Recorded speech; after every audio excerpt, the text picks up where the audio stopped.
میں ہوں lieutenant general محمد Haroon Aslam retired, اور میں آپ سے آج بات کروں گا جنگ کے بارے میں۔ یہ وہ جنگ ہے جو پاکستان پر مسلط کر دی گئی ہے کچھ عرصے سے، اور یہ ہے 5th جنریشن یا ہائیبرڈ وارفیئر۔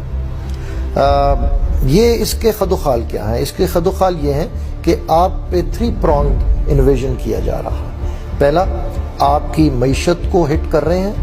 دوسرا، آپ کے ملک میں سیاسی عدم استحکام پیدا کیا جا رہا ہے، اور تیسرا، پاکستان میں دہشت گردی کو بڑھاوا دیا جا رہا ہے۔ یہ 3 جو اس کے ایلیمنٹس ہیں، یہ جو جنگ مسلط کی گئی ہے۔ کون کون شامل ہے اس میں؟ وہ کنسورشیم، وہ گروپ آف ہوسٹائل ایجنسیز ہیں جس کی پشت پناہی US، یونائٹڈ اسٹیٹس اور اس کے حواری انڈیا اور اسرائیل اور دوسرے ممالک بھی ہو سکتے ہیں۔ اس میں ان کے عزائم کیا ہیں؟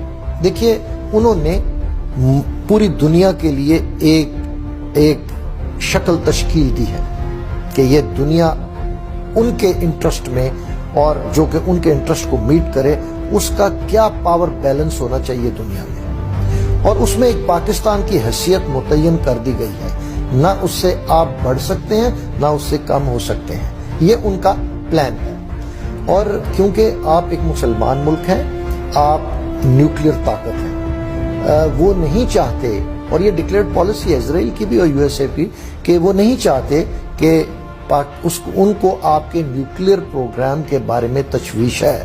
اس کا مطلب یہ ہے کہ وہ نہیں چاہتے کہ آپ ایک اکنامک پاور، ریجنل پاور بن جائیں، اور آپ ان پہ ڈپینڈنس نہ ہو، آپ کی معاشی طور پہ اپنا ملک چلانے کے لیے ڈپینڈنسی نہ ہو، تو آپ اپنے انڈیپینڈنٹ ڈیسیجنس لیں گے۔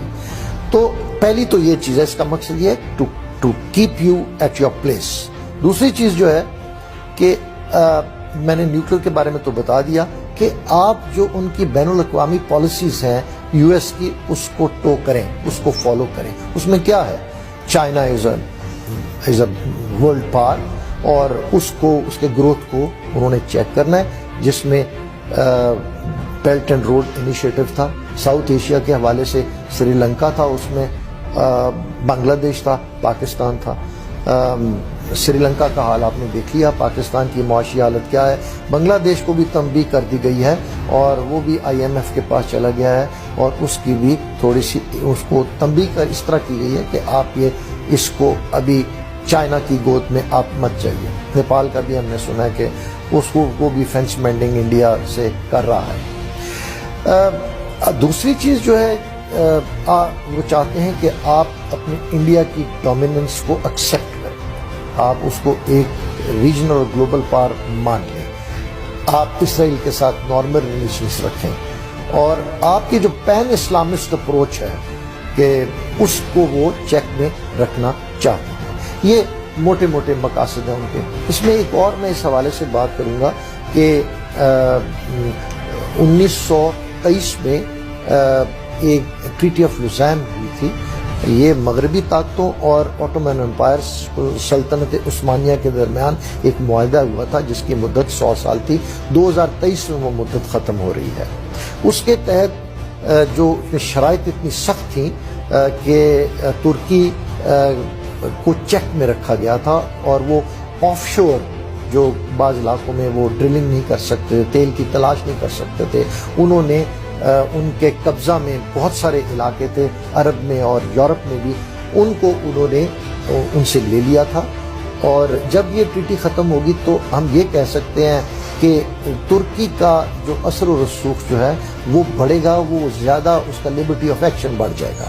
اور اس ماحول میں اگر ایک مسلم ممالک ایران تو پہلے ہی ان کے لیے ان کی نظروں میں کھٹکتا ہے، اور پاکستان بھی ایک پین اسلامسٹ طور پہ ابھرے، تو وہ یہ برداشت نہیں کر سکتے۔ جیسا کہ میں اس سے ریلیٹ کروں گا، عمران خان سے US کو کیا پرابلم تھا؟ یہ نہیں تھا کہ وہ کہتے ہیں کہ سخت زبان استعمال کرتا تھا اور ایبسولوٹلی ناٹ کہہ دیا، نہیں۔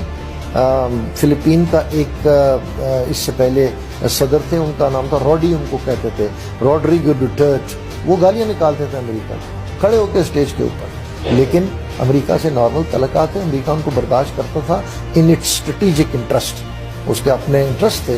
تو پرابلم عمران خان کے ساتھ یہ ان کو تھا کہ وہ ایک پین اسلامسٹ اپروچ رکھتا تھا، تو وہ یونائٹڈ نیشنز میں جا کے اس نے اسلام کی بات کی.